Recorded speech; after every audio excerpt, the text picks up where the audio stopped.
श्री शिवाय नमस्तुभयम। हर हर महादेव। कैसे हैं आप सब? देखिए, आज का यह वीडियो बहुत ही खास होने वाला है।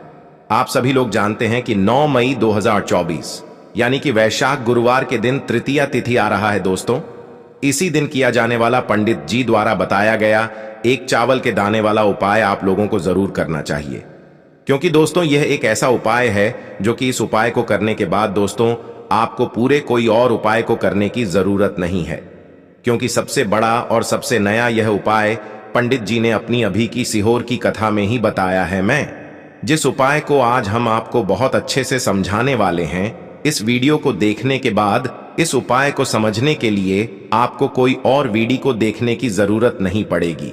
तो चलिए दोस्तों, उपाय को शुरू करते हैं।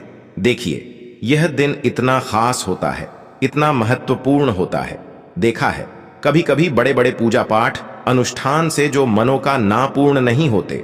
9 मई 2024 यानी कि वैशाख गुरुवार के दिन तृतीया तिथि एक छोटे से उपाय करने से ही आपकी मनोकामना पूर्ण हो जाती है।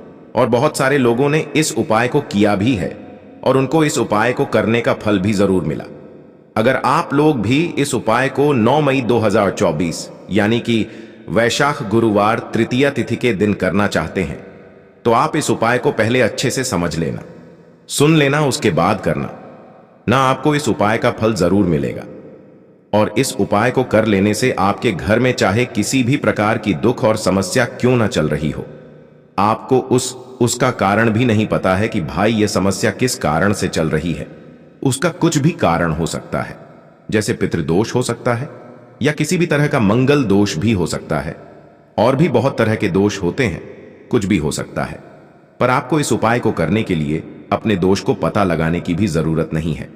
9 मई 2024 यानी कि वैशाख गुरुवार तृतीया तिथि के दिन इस एक चावल के दाने वाला उपाय को आप लोगों को कर लेना है।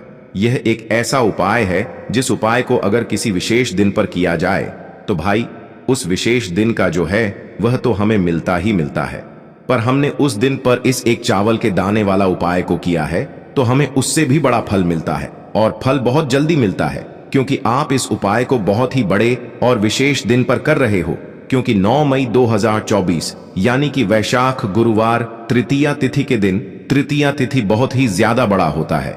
इसीलिए दोस्तों आज की इस वीडियो में हम आप लोगों को एक चावल के दाने वाला उपाय समझाएंगे, जिस उपाय को करने से अगर आपकी किसी भी प्रकार की मनोकामना है, किसी भी प्रकार की दहक और परेशानी है, सबसे ज्यादा समस्याएं आपके जीवन में ही हैं। अगर आपको धन प्राप्ति नहीं हो पा रहा है, रुपए पैसे की आपके घर में लगातार दिक्कत परेशानियां चलती चली आ रही हैं, आपका व्यापार आपकी नौकरी अगर अच्छे ऐसे नहीं चल रहे हैं, जिसकी वजह से घर में लगातार आर्थिक समस्याएं बनी रहती हैं, घर का कोई ना कोई सदस्य अगर बीमार रहता है, आपस में एक दूसरे से लड़ाई झगड़ा होता रहता है, किसी की अगर बनती नहीं है, तो पूज्य गुरुजी ने कहा है कि जब आपके जीवन में ऐसी परिस्थितियां आ जाएं कि आप एक एक रुपए खर्च करने से पहले कई कई बार सोचने लगे हो, आपको धन प्राप्ति अगर नहीं हो पा रहा हो, तो आपको सिर्फ और सिर्फ एक चावल के दाने वाला उपाय से शिवलिंग के सामने एक ऐसा विशेष उपाय करना है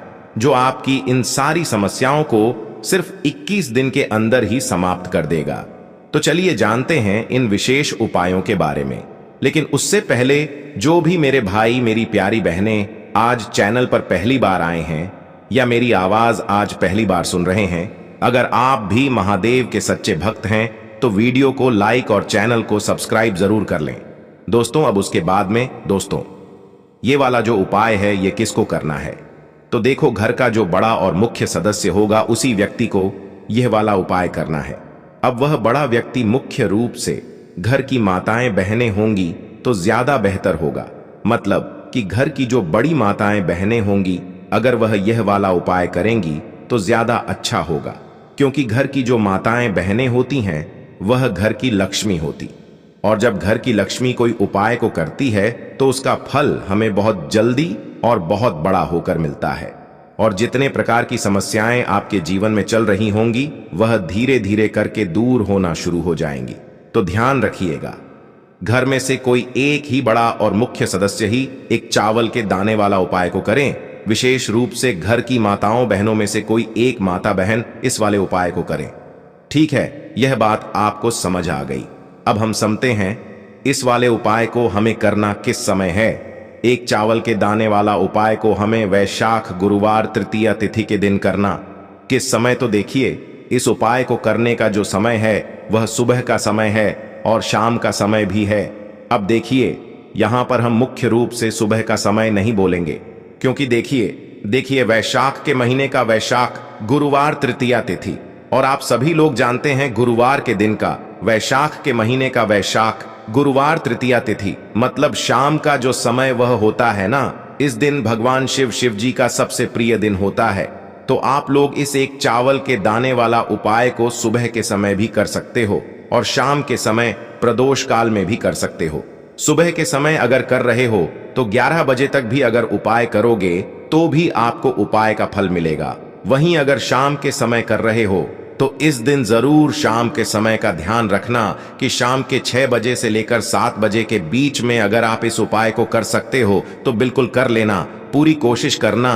पर यह बात आपको समझ आ गई कि आप इस उपाय को सुबह और शाम दोनों समय कर सकते हो। मतलब करना आपको एक ही समय है, घर में से किसी एक ही बड़े व्यक्ति को करना है, पर एक ही बार इस उपाय को करना है, दोनों समय नहीं करना है। आपको जो समय अच्छा लगे आप उस समय पर इस वाले उपाय को कर सकते हैं। देखिए, इस वीडियो में हम लोग पूज्य गुरु जी द्वारा बताए गए 3 बेहद खास और अचूक उपायों के बारे में बात करेंगे। इनमें से जो भी उपाय आपके लिए सरल हो, आसान हो, वो आप अपनी सुविधा अनुसार कर सकते हैं। चलिए अब बात करते हैं पूज्य गुरु जी द्वारा बताए गए अपने पहले खास उपाय के बारे में। आपको एक लोटा जल ले लेना है। लोटा आप तांबे का ले लीजिएगा और जल हमेशा की तरह अपने घर के किचन से आपको ले लेना है।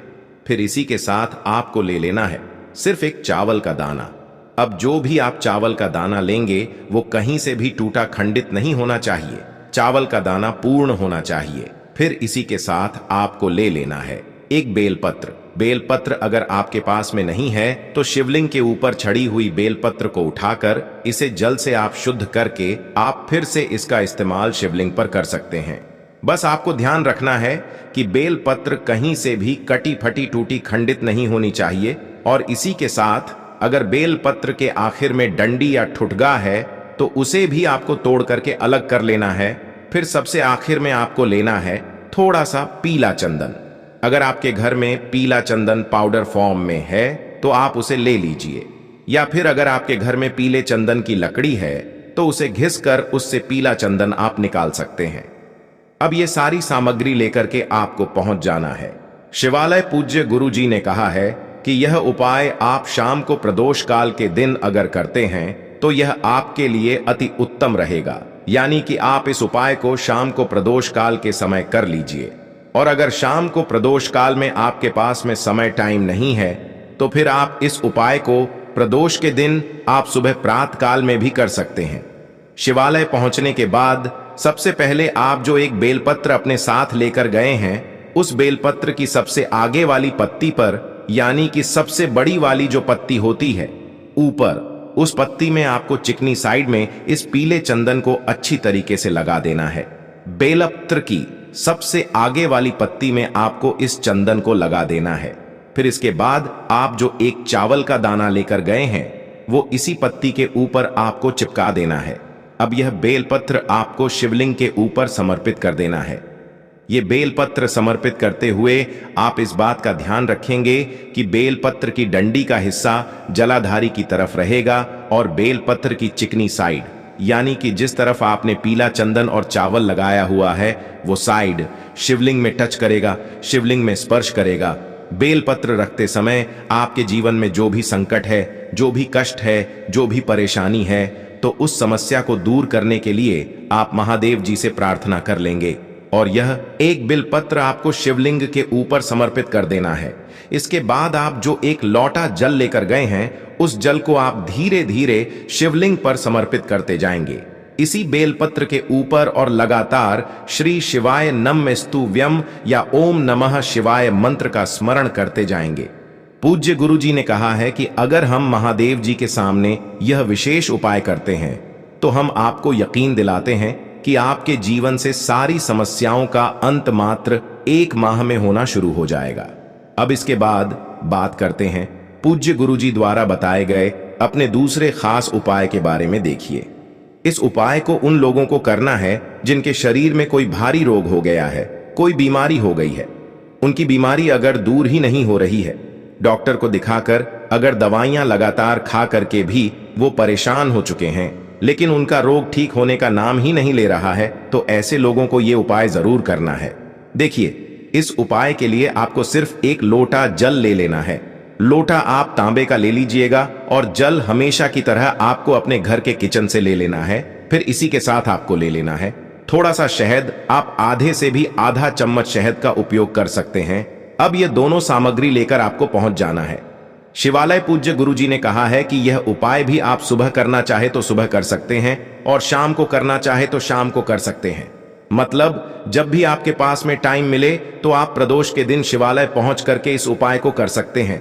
शिवालय पहुंच करके सबसे पहले आप एक काम करेंगे, आप जो शहद लेकर गए हैं उसको आप अपनी अनामिका उंगली में लगा लीजिए और इस शहद से आपको माता अशोक सुंदरी वाले स्थान पर ओम बना देना है। अभी पहले उपाय में आपको बताया गया था कि माता अशोक सुंदरी वाले स्थान पर आपको घी लगाना है, तो उसी स्थान पर जिस स्थान पर आपने घी लगाया था उसी स्थान पर आपको ओम का निशान इस सहज से बना देना है। ओम बनाने के बाद फिर आपके पास जो एक लोटा जल है, उस जल को आप शिवलिंग के ऊपर धीरे धीरे समर्पित करते जाएंगे और लगातार कुंदकेश्वर महादेव जी के नाम का स्मरण करते जाएंगे। श्री शिवाय नमस्तुभयम या कुंदकेश्वर महादेव जी के नाम का आप स्मरण करेंगे और जो जलाधारी से जल नीचे गिर रहा है उस जल को आप वहीं पर किसी पात्र में आप एकत्रित कर लीजिएगा। पूज्य गुरुजी कहते हैं कि जब भी हमें रोग मुक्ति के लिए या बीमारी से मुक्ति पाने के लिए अगर हम कोई शिवलिंग पर उपाय करते हैं तो हम कुंदकेश्वर महादेव जी के नाम का स्मरण करते हैं, क्योंकि कुंदकेश्वर महादेव जी की कृपा से हमारे शरीर की या फिर हमारे घर के सदस्य के शरीर में जो बीमारी हो गई है वो बहुत ही शीघ्रता से समाप्त हो जाती है। अब यह जो जल आपने शिवलिंग पर चढ़ाया है, जो जल जलाधारी से जल नीचे गिर रहा है, जिसे अपने पात्र में इकट्ठा किया हुआ है, इसको आपको महादेव जी से औषधि स्वरूप मांग लेना है। महादेव जी से प्रार्थना करने के बाद फिर ये जल लेकर के आपको पहुंच जाना है अपने घर और इस जल से आप आचमन करते रहिए। जो भी आपके घर में बीमार व्यक्ति है, जिस भी व्यक्ति के शरीर में भारी रोग हो गया है, उस व्यक्ति को इस जल का थोड़ा थोड़ा आचमन कराते जाइए। पूरे दिन में 2-4 बार इस जल का आचमन थोड़ा थोड़ा कराते जाइए और कुंदकेश्वर महादेव जी से प्रार्थना करते जाइए। पूज्य गुरु जी ने कहा है आपके शरीर के रोग ठीक हो जाएंगे। अब इसके बाद बात करते हैं पूज्य गुरु जी द्वारा बताए गए अपने सबसे आखिरी उपाय के बारे में। देखिए, इस उपाय के लिए आपको सिर्फ एक लोटा जल ले लेना है और साथ ही साथ आपको ले लेना है थोड़ा सा, अगर आपके पास में शुद्ध देसी घी है तो पूज्य गुरु जी कहते हैं कि यह आपके उपाय के लिए सबसे उत्तम साबित होगा, क्योंकि पूज्य गुरु जी हमेशा कहते हैं कि जब भी हम लोग शिवलिंग में चाहे तो दूध समर्पित करें, चाहे तो दही समर्पित करें और चाहे तो हम घी समर्पित करें, लेकिन वो सब का सब शुद्ध होना चाहिए, केमिकल वाला नहीं होना चाहिए। इससे हमारे महादेव हमसे अति शीघ्र प्रसन्न होते हैं। तो आपको एक लोटा जल किसी भी तांबे के पात्र में ले लेना है और साथ ही साथ आपको थोड़ा सा घी लेकर पहुंच जाना है शिवालय पहुंच करके सबसे पहले आपको एक काम करना है। आप जो घी लेकर के आए हैं उस घी से आप माता अशोक सुंदरी वाले स्थान पर लेपन कर देंगे। जलाधारी वाले स्थान के बीच में जो स्थान होता है जहां से जल बहकर नीचे गिरता है, उसी के बीच में जो कहीं कहीं पर सांप की आकृति बनी होती है तो कहीं कहीं पर मोटी उठी हुई लाइन होती है। तो यही जो मोटी उठी हुई लाइन होती है या सांप की आकृति बनी होती है, इसी को माता अशोक सुंदरी का स्थान कहते हैं। और यहीं पर आपको अपने दाहिने हाथ यानी कि राइट हैंड से अच्छी तरीके से घी का लेपन कर देना है। घी का लेपन माता अशोक सुंदरी वाले स्थान पर करते हुए आपके जीवन में रोग से संबंधित यानी कि आपके शरीर में अगर कोई रोग हो गया है या फिर आपके घर के किसी सदस्य के शरीर में रोग हो गया है, तो पूज्य गुरु जी ने कहा है कि आपको लगातार कुंदकेश्वर महादेव जी के नाम का स्मरण करते जाना है। और यहां पर आपके जीवन में अगर कठिनाइयों या संकटों का अगर आपको सामना करना पड़ रहा है तो उसको दूर करने के लिए सुख समृद्धि की प्रार्थना करते हैं, तो आपको चंद्रमौली महादेव जी के नाम का स्मरण करना है। अपनी प्रार्थना चंद्रमौली महादेव जी से आपको कहना है। और अगर आप अपने कर्ज की समस्या को दूर करने के लिए इस उपाय को कर रहे हैं तो अपने जीवन में आरण से मुक्ति पाने के लिए अगर आप इस उपाय को कर रहे हैं तो आपको आरण मुक्तेश्वर महादेव जी के नाम का स्मरण करना है। साथ ही साथ माता अशोक सुंदरी वाले स्थान पर आपको अच्छी तरीके से घी का लेपन करने के बाद आपके पास जो एक लोटा जल है उस जल को आप शिवलिंग के ऊपर धीरे धीरे समर्पित करते जाएंगे और लगातार श्री शिवाय नमस्तुभयम या ओम नमः शिवाय मंत्र का स्मरण करते जाएंगे। पूज्य गुरु जी ने कहा है कि इसके बाद जलाधारी से जो जल बहकर नीचे गिर रहा है उसको थोड़ा सा लेकर अपने ऊपर आप उसका छिड़काव कर लीजिए। फिर ऐसे ही आपको अपने घर को चले आना है। आपने जिस उंगली से घी लगाया है उसको अभी आपको साफ नहीं करना है। उस उंगली को कहीं पर आपको पोंछना नहीं है, बल्कि ऐसे ही आपको अपने घर के मुख्य द्वार पर आ जाना है।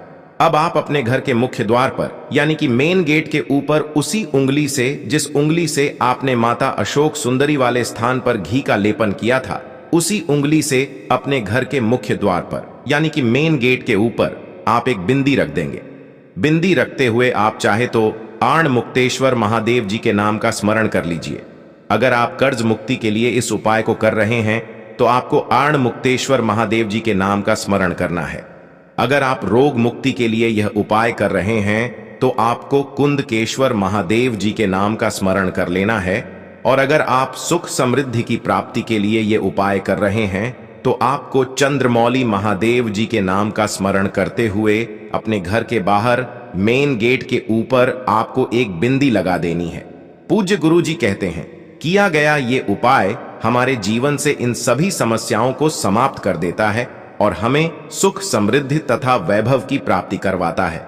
दोस्तों, आपको यह वीडियो कैसा लगा कृपया कमेंट करें और पंडित प्रदीप मिश्रा के नए वीडियो पाने के लिए इस चैनल को सब्सक्राइब करें।